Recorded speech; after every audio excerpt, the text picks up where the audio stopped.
Hello friends, welcome to click on reality. Bharat में ये माना जाता है कि प्रॉपर्टी एक सेफ इन्वेस्टमेंट ऑप्शन है, क्योंकि आमतौर पर प्रॉपर्टी का प्राइस बढ़ता रहता है और इसी वजह से ये एक अच्छा रिटर्न देने वाला इन्वेस्टमेंट माना गया है।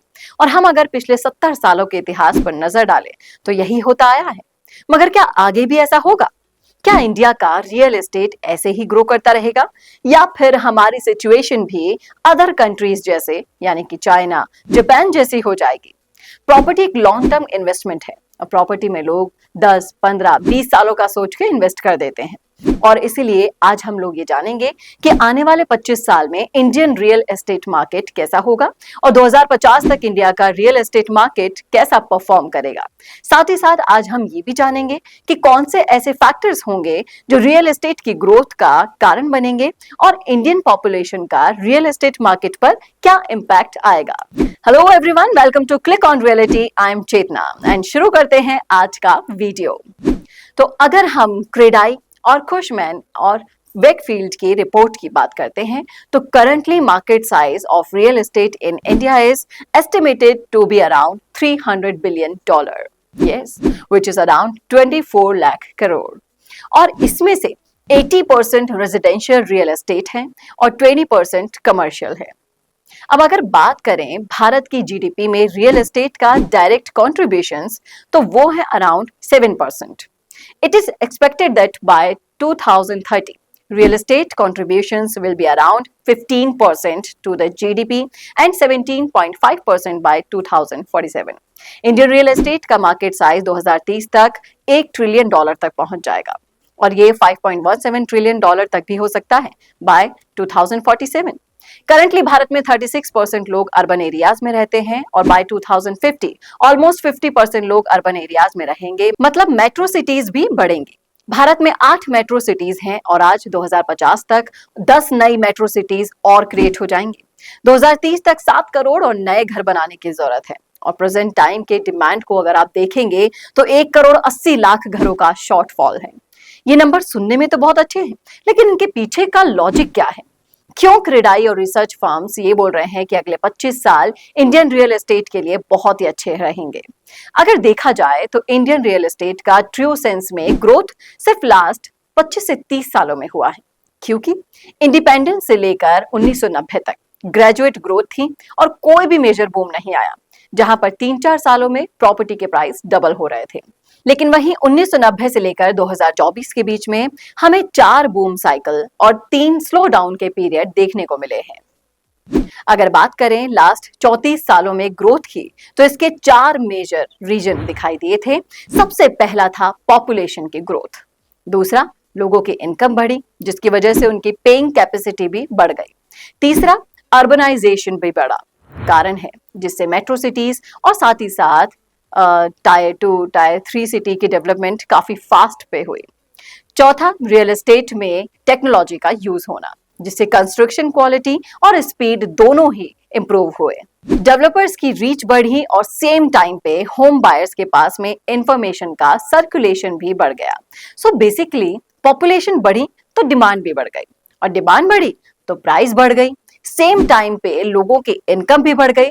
तो लोगों ने सिर्फ एंड यूज के लिए नहीं बल्कि इन्वेस्टमेंट के लिए भी प्रॉपर्टी खरीदना शुरू कर दिया, जिससे क्या हुआ, डिमांड और भी ज्यादा बढ़ गई और इवेंचुअली प्राइस भी और बढ़ गई। लेकिन इस पूरे ग्रोथ का सबसे बड़ा प्रॉब्लम रहा है अर्बनाइजेशन। देखा जाए तो 1961 में सिर्फ 18% लोग अर्बन रीजन में रहते थे और वो 2001 में बढ़ के 28% हो गए और 2011 में 32 और ये 36% हो गया 2021 तक। इस रैपिड अर्बनाइजेशन के कारण मेट्रो सिटीज में प्रॉपर्टी की डिमांड काफी बढ़ गई और इसीलिए मेट्रो सिटीज में प्रॉपर्टीज काफी महंगी भी हो गई और आखिरकार इसका इफेक्ट टायर 2, टायर 3 सिटीज पर भी आ गया और वहां पे भी डिमांड बढ़ गई और वहां के प्राइस भी बढ़ने शुरू हो गए। फ्यूचर में भी ये सेम फैक्टर्स होंगे जो रियल एस्टेट की ग्रोथ को ड्राइव करेंगे। 2030 तक का एक्सपेक्टेड है India will be $7 trillion economy and India will be a $30 trillion economy bye 2050। तो ऑब्वियसली जब इकोनॉमी ग्रो करेगी तो लोगों की इनकम भी बढ़ेगी और इनकम बढ़ेगी तो रियल एस्टेट के लिए डिमांड भी बढ़ जाएगी और real estate as a sector भी ग्रो करेगा। लेकिन इन सभी फैक्टर्स के अंदर एक फैक्टर और भी है जो इंडियन रियल एस्टेट मार्केट को सबसे ज्यादा इंपैक्ट करेगा, और वो है पॉपुलेशन ऑफ इंडिया। अब देखते हैं कि इंडियन रियल एस्टेट पे कैसे इंपैक्ट करेगी इंडिया की चेंजिंग पॉपुलेशन। तो 1950 में भारत की पॉपुलेशन थी 35 करोड़, 1990 में 87 करोड़ से बढ़कर 2020 में ऑलमोस्ट 140 करोड़ हो गई, और अभी 2024 में एस्टिमेट पॉपुलेशन है 144 करोड़। तो 1950 से 1990 के बीच पॉपुलेशन ऑलमोस्ट 2.5 गुना बढ़ गई, लेकिन फिर भी प्रॉपर्टी मार्केट में कोई मेजर बूम नहीं देखने को मिला, और इस टाइम पीरियड में प्रॉपर्टी के प्राइस ग्रेजुअली ग्रो कर रहे थे। इसका मेन रीजन पता है क्या है? वो है कि 1950 में 59% यानी कि 59% पॉपुलेशन 15 साल से 64 साल के एज ग्रुप में थी, मतलब काम करने वाले लोग और कमाने वाले लोग, और 38% पॉपुलेशन बिलो 14 ईयर्स की थी, और बाकी के 3% लोग 65 साल से ऊपर के थे। तो देखा जाए तो 59% जनता अर्न कर रही थी और बाकी की 41% जनता का पालन पोषण कर रही थी। 1990 तक इन स्थितियों में कोई भी बड़ा बदलाव नहीं आया। 1990 में 58% लोग 15 साल से 64 साल के बीच के थे। 38% population was less than 14 years and 4% लोग 65 ईयर से ऊपर थे। मतलब पैसा कमाने वाले लोग कम हो गए, खर्चा ज्यादा और सेविंग्स बिल्कुल ना के बराबर हो गए। रियल एस्टेट में जब भी बूम आया है मेजॉरिटी इन्वेस्टमेंट की वजह से, ना कि एंड यूजर्स की वजह से, और इसीलिए 1990 तक इंडियन रियल एस्टेट में कोई भी मेजर बूम नहीं आया। यहाँ पे एक और चीज इंटरेस्टिंग है, और वो है कि 15 से 64 साल की जो अर्निंग एज हो सकती है, लेकिन प्रॉपर्टी खरीदने की नहीं हो सकती। अगर हम प्रॉपर्टी बायर्स की एज को एनालाइज करें तो वो मेनली 30 से 55 साल के बीच के होते हैं।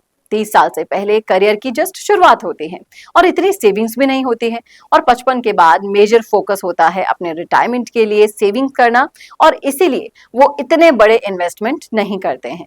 हालांकि आजकल 30 साल से कम उम्र में भी लोग प्रॉपर्टी में इन्वेस्ट कर रहे हैं, लेकिन मेजॉरिटी बायर देखें तो 30 से 55 साल के बीच के होते हैं। 1990 में 30 से 55 साल के बीच के लोग 25% थे, और यहीं से रियल एस्टेट ने ग्रो करना शुरू किया था।